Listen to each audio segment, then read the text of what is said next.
Tens of thousands of people have had their power cut today. We told you this was going to happen yesterday as part of Xcel's public safety shutoffs. At last check, the utility company's outage map said more than 116,000 customers are without power. That's planned and unplanned outages.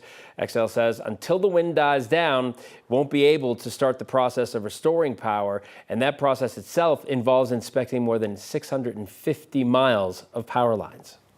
Our crews will be out foot patrolling, visually inspecting the lines. We will also be using drones and helicopters. We won't be able to fly helicopters until daylight and until the wind subsides. As you might imagine, it's not safe to do that in high winds. But we will be working as quickly and as diligently as possible. And Xcel says it could take hours, even days, to restore all the power.